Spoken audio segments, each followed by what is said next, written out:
Hello, everyone. Welcome to our weekly discussion series that's hosted by the Chaldean Cultural Center in collaboration with U of M, Detroit Center, Unique Voices in Films, and CMN TV. I'm your host, Wiam Nemu. And today our guest is Fadi Boukaram. Hello, Fadi. Hello. Hi, Fadi is William. joining us from Lebanon, so that's exciting. Fadi is an Ireland-based Lebanese photographer. He flew to the United States in September 2016, rented a caravan, and spent 5 months on the road, visiting and documenting all the towns called Lebanon across America. Fadi, there could be a book on this, I hope, one day. It sounds Yes, it I sounds hope so so. exciting. During the COVID lockdown, he signed up to TikTok with a following of 198,000 at Cedrusk with a K, and discusses where he discusses Aramaic language and covers other languages, cultures, and linguistic history. So, Fadi, this is very fascinating. This is how we came across your name because we're trying to just see people who have an interest in the Aramaic language, and turns out that there are many outside of our community that do. But before we get into that, let's learn a little bit about your history so we can see how you stumbled on this journey of the Aramaic language. So tell us about your childhood. Where were you born, and where did you grow up? And your current relationship to your homeland, which obviously you're there right now. Yes. Uh, well, first, thank you for having me. And to start with, I was born and raised in Lebanon. I spent most of my life in Lebanon. I went to school there. I went to university there. It just happened that when I wanted to go to grad school, I went to graduate school in San Francisco because I have my aunt and cousins who live there. And then I came back, but then I had to start moving a lot. And it just happened that the last 4 years I've been in Ireland. And as far as the relationship I have with Lebanon, even though I'm from here and I grew up here, to say it's a love hate relationship is a bit too strong. But let's say it's a love slash frustration relationship. Because to be honest, I mean, the current situation in Lebanon, be it financially or politically, is not that good. But the good side is that at least it's better than how it was when I was a kid because I spent most of my childhood in and out of bomb shelters. Like it was during the war, you know? So there is this unfortunate, let's say, link or connection between childhood memories in Lebanon and the war. So that's why I'm saying it's a little bit better now compared, but it's still a little bit frustrating. How could the situation be like this? But my family's here. I'm from here. I grew up here. So I love the place. So, this is a very interesting answer because sometimes we create so many divisions between the people that are from the Middle East. What you just said is exactly what most Middle Easterners, including Chaldeans, have experienced. We have a Yes. program called Digital Storytelling where we interview Chaldeans that are living locally about their immigration experience. We are literally right now working on a man who grew up.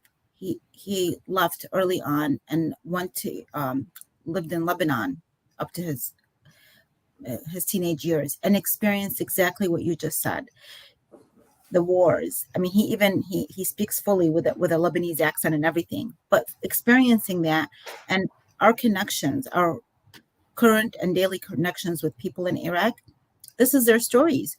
So sometimes we get divided up so unnecessarily when we're all kind of going through the same thing. Just exactly what you just said. I mean, you can just put yourself in any Middle Eastern country and share similar experiences. So 100%. yeah, so thank you for sharing that. Um, so you mentioned what brought you to Ireland. Then, uh, what languages do you currently speak, and how were you introduced and took interest in the Aramaic language? Okay. Well, the language I speak, like my native language is Arabic, but also having been in Lebanon, I did all my schooling in French. So I would say that I am really fluent in Arabic, French, and English. But also, I do understand German and Spanish, all of it, because I love languages and I was learning. And now, since I'm living in Ireland, uh, I am trying to learn the Irish language, which not a lot of people know exists, which is a Gaelic language that has nothing to do with English. Just part of me being in the country there. As to my introduction to Aramaic, it's not a coincidence. I grew up in a church where the liturgical language was Aramaic. So what I mean is that even though the service, the mass, would have been in Arabic most of the time, but there would be a lot of blocks in Aramaic. And during, let's say, Easter or Christmas, a lot of the church songs that I remember from that time were in Aramaic. And to be specific, in here I'm talking about Syriac Aramaic. So it's the classical Syriac. So, from that sense, I was familiar with the sounds and the music of the language. But of course, it was just by repetition. I did not know how to read and write.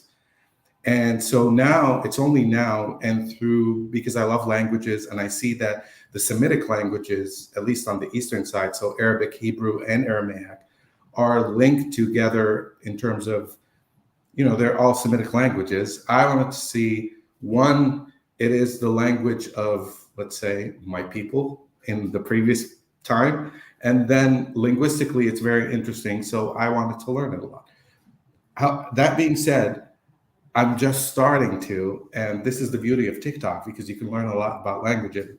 So I am following a few people who are fluent in the language, and I'm going through a Syriac course book to learn how to read and write. Wow. So again, this for me is very new information, as I myself am navigating, even though I'm Chaldean and I have been looking into the language and the reading and the writing of it. And I live in a community that's fluent in the Chaldean and Aramaic language. This is news to me. So more similarities that we're not as aware of. And I've shared this before several times with past viewers. And as I give a tour of the museum, that the Chaldeans came to Michigan because they found out that there was a Lebanese community that was here, and particularly the Christian community that had a Maronite church already set up. So they knew from their perspective, it was, we both know the Arabic language. And then, and so once you know the language, which is very important, and just from there, there's just, I think being able to communicate with somebody from a language that you were born into, from a land that you were born into, that right there just connects, has roots to it. And then there was the church, and so the Lebanese were very helpful to help us bring here. But I did not know that it was also, they used that language in the church. That's news to me. Now we have found that there has been people, including with our center, that are trying to not only document the language but also help preserve it. But from your viewpoint, seeing what people are doing, do you think that that's feasible, or is it, it's considered one of the languages that will become extinct at some point, like other languages that are not spoken?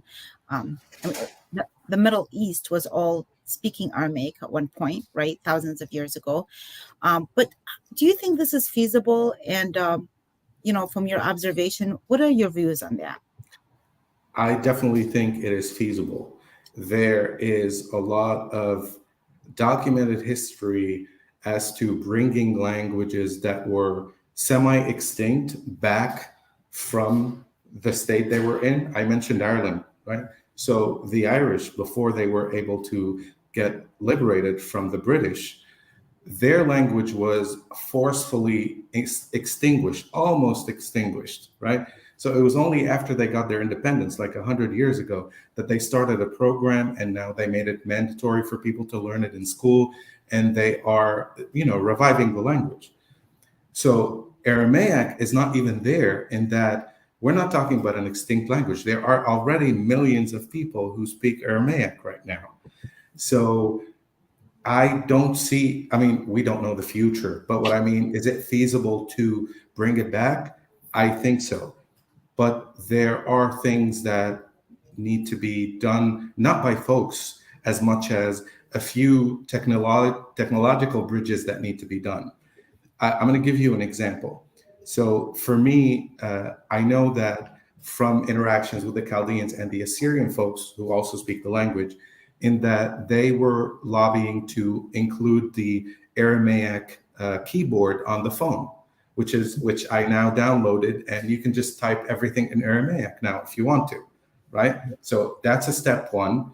Uh, it's called an Assyrian keyboard because they are the folks trying to do. But on the other hand, for languages, if you want to learn, let's say on Duolingo, that Aramaic doesn't exist there. However, there's another one called Mango Languages. There's a specific Chaldean Aramaic course that is taught there. So there are these things. The next step is where people are trying to do to introduce Aramaic into Google Translate if people want to translate and stuff like that. So there are efforts, and as long as there are people, unfortunately, the focus, the most of the effort has to be done in the diaspora than in the old country, at least given the current situation. But I believe the future is bright for the language. That's maybe I'm hopeful, but I think so. Well, I can see what you're saying. It feels good to hear you saying that because we are putting the efforts, but maybe sometimes, maybe even as Middle Easterners, we tend to like focus on what's not being done. But everything that you just mentioned is true. I know the people that are involved in the Mango app. um, I recently used the Google keyboard because I was trying to do something, and I just Googled it. I Google everything, by the way, and I found it, and I thought, oh my gosh, who did this? How amazing! And we are putting efforts, and our class, once we started it in January of last year, it has been ongoing. It has expanded to the point where, based on request, we have made an online class available. And that's thanks to the people being so interested. We have people that are non-Chaldeans interested because of the fact of the religious aspect of the language. And so it feels good to say that, because sometimes in our efforts, we get so caught up in that, and maybe we're not seeing, um, maybe we sometimes, forget to see the value of all that we're doing. But hearing this, it makes us see like, no, just keep going. And again, regardless of what happens in the future, we were talking before the interview, whether this is going to happen or not, we're just doing our part. And it does feel good to do our part. I think that's the whole Absolutely. point, right? Yeah. Absolutely. So, so you've traveled a lot, given your background, given what you have seen with war. Um, we know that war creates a lot of trauma for a lot of us. Even for me, even though I left very early before any wars, but coming from an oppressive region, there was a lot of trauma in different ways. Um, I'm curious, what have you learned, and what can you, maybe help us see through your travels that particularly people of Middle Eastern background can kind of like maybe benefit from? Well, I mean, thank you for the question. It feels a bit self-important to say that I've learned this and people would benefit from my travels, but I guess there is a benefit to having been exposed to so many people, in that it did change me tremendously. So, especially through my travels all over the US, I don't think I am the same person now as I was before, because I learned a lot. In that you realize that it sounds a little bit cliche, but honestly, it's like people are a lot more alike than how different they are. It's just if we talk at a human level, at a basic level, you know, there is a saying. I think it's by a nun, but I honestly forgot her name. In that there is no one whose story I heard is someone that I could hate. In that you could never listen to someone's personal story and have this animosity towards them once there's this exchange of personal stories. So what one of the main lessons that I learned is that listen more, talk less, have a little bit of empathy about people. It's gonna, like, even if someone, let's say, does not like me because of where I'm from or who I am, I could automatically shut that person out. But there is a lot for me to learn for why they don't like my kind of person. What fears are motivating them, even though it's not my job. But could I alleviate that fear, not for me, but all the people who might be, like me and everybody else, so that it might make that person a little bit more open to people unlike him? Because I'm not saying that we were born like that. Look, I said I was born and raised in Lebanon. The first time I saw people who were not like me, I'm not sure how my reaction was, but I hope it wasn't too embarrassing. In that there is a lot to learn. And thankfully, given that today we're interacting with people a lot more through places like TikTok, because you're seeing people talk, we are able to learn without having to do all the travel that someone who might be privileged to do the travel for. And I love how you are saying about the story. I totally believe in storytelling. I feel that this has been my way of connecting with people as a writer. The more I learn about people, the more I see that you can sit in front of anybody and get to the heart of who they are by listening to them. And naturally, they too will have an interest in whatever you have to say. But even if they don't, it doesn't even matter. Truly listening to someone and their story, it just, you learn something. I know as a journalist, I used to be sent out to do all these interview all these people. I learned so much about my ancestry through these people. I would always walk out feeling like I didn't know this, I just learned that. Same thing with you today, I just learned a couple of new things right here, right? So it's just so important, and our ability to communicate, how we can use it. It's something, it's such an art that's uh, it's underestimated, I think, on the fact that maybe how you, it's not that people know communication is important, but they tend to sometimes, I think, misuse it. In your case, you have gone, I really want to hear about this experience because I'm trying to get on TikTok, and I realized it wasn't an easy thing. I heard all these stories like, all you have to do, you just say a couple of things and you post it and it's like 10 minutes. It's not okay. So I'm very fascinated, and I'm very impressed by people who have used this Thank you. technology. I believe in technology. I believe in social media. We just talked about how the Aramaic language, how we're using technology to help spread it, teach it. Right now, what we're using is technology. So I believe in all of that. In your case, I love how you have used TikTok to educate, and you've done it wonderfully and successfully. Thank you. But I want to know that how did you get started on that, and what has been the key to your success, really? Uh, thank you for the question. And how I started on TikTok is a bit of an unfortunate story, really.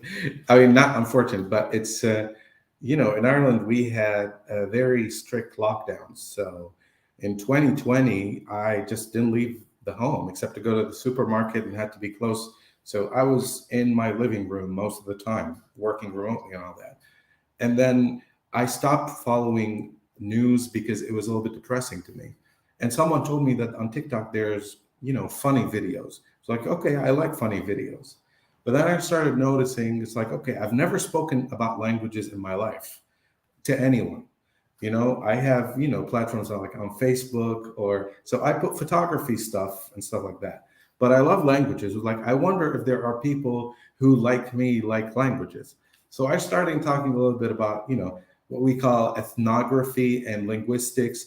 So whatever could be like cultural aspects of people and linguistic aspect of our own language. And then I started noticing that there are these similarities that I did not know where it came from. So it pushed me to read a lot of papers on linguistics, anthropology, ethnography, and all that.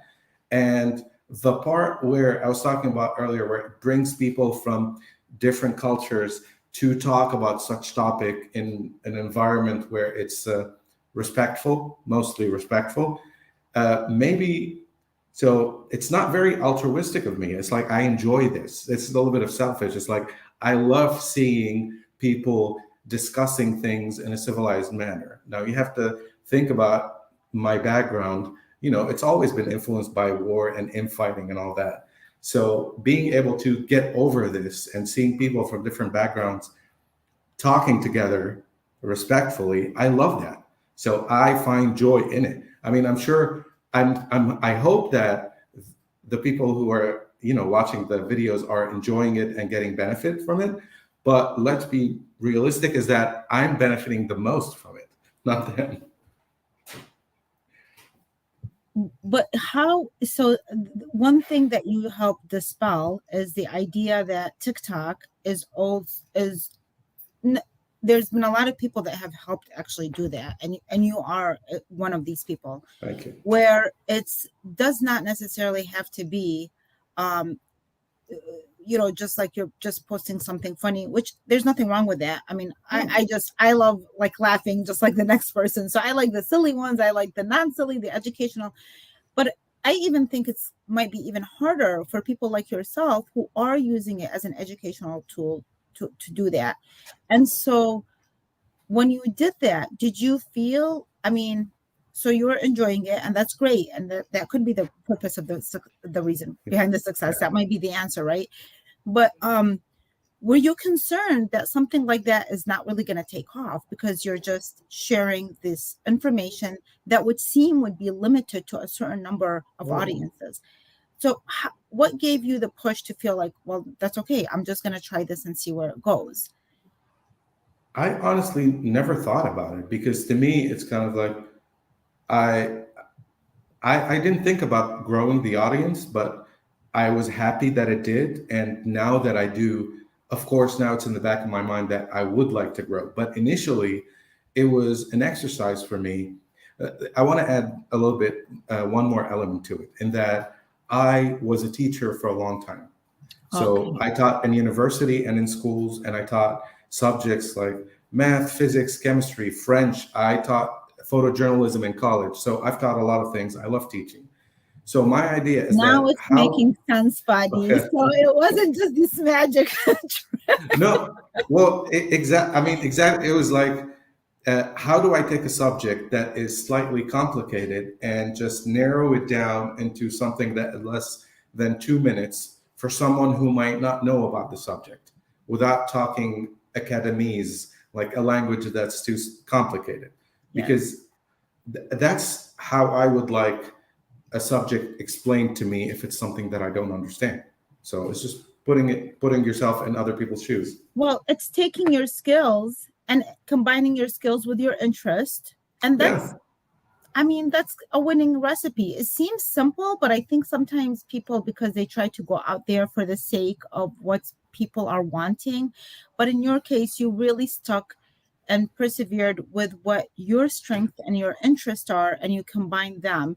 And then that it seems like it just attracts naturally similar people that are after this topic and are willing to listen. So you have these skills.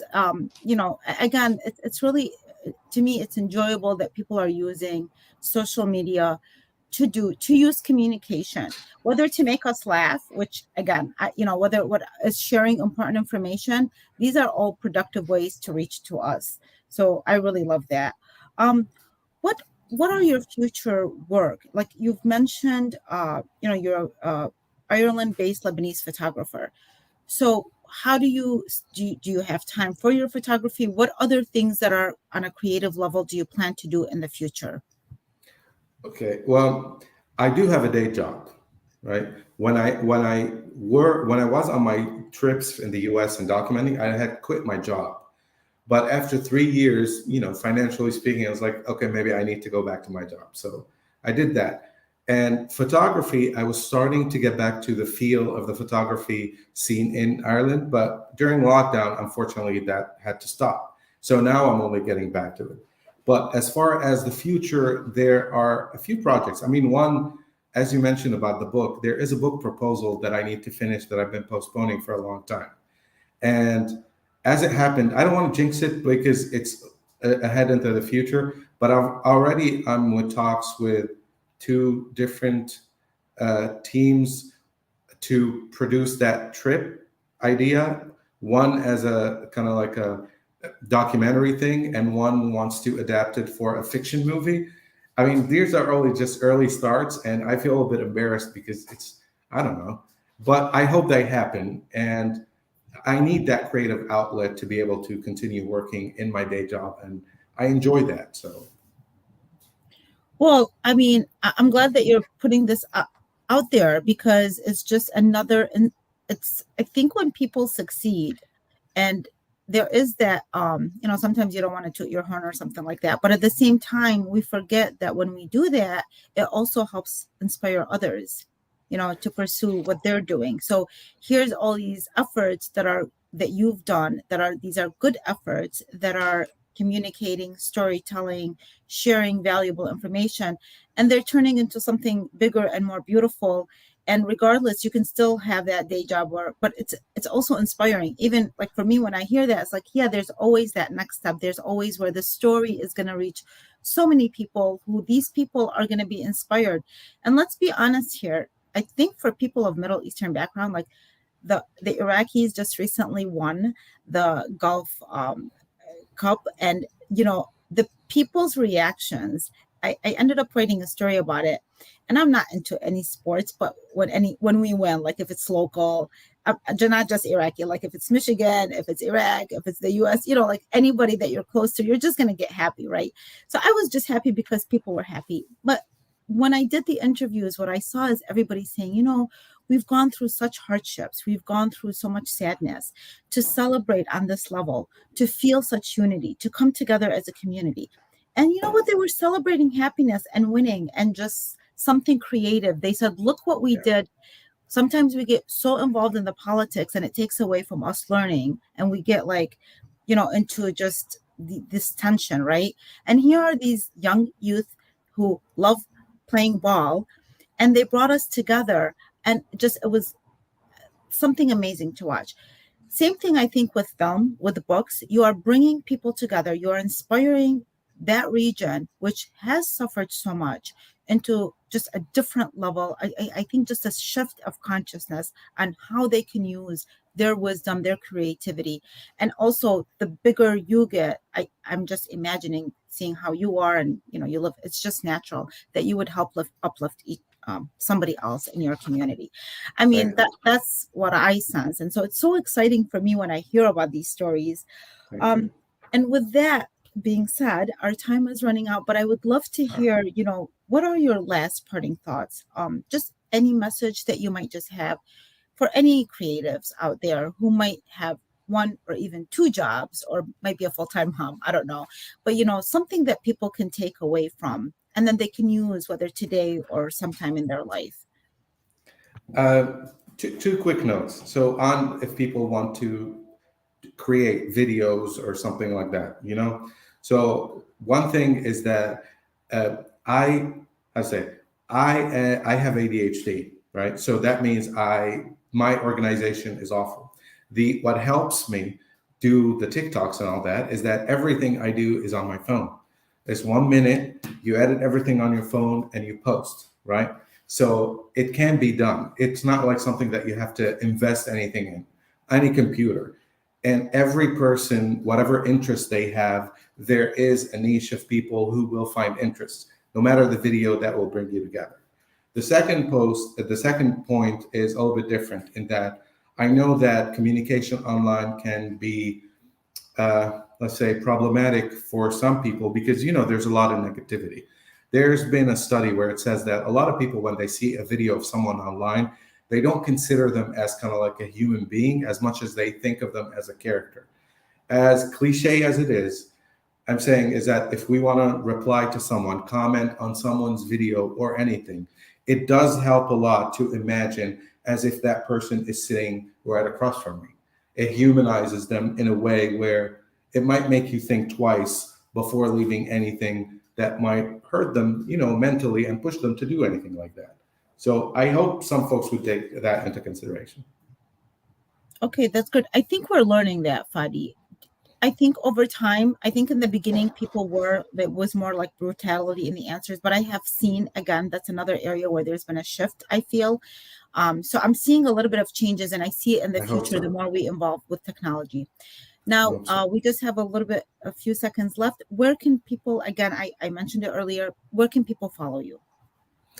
I mean, if they follow me on TikTok at CEDRUSK, I do have links to other social media on there in my bio, but TikTok is the right place to start. Thank you so much, Fadi. This was so much Thank you so fun, much, and Rhythm. I look forward to your book and film coming out, okay? Thank you very much, Rhythm. Thank you Okay. very much. It's been a Thank you, pleasure. everyone, for watching. Have a wonderful day. Bye bye.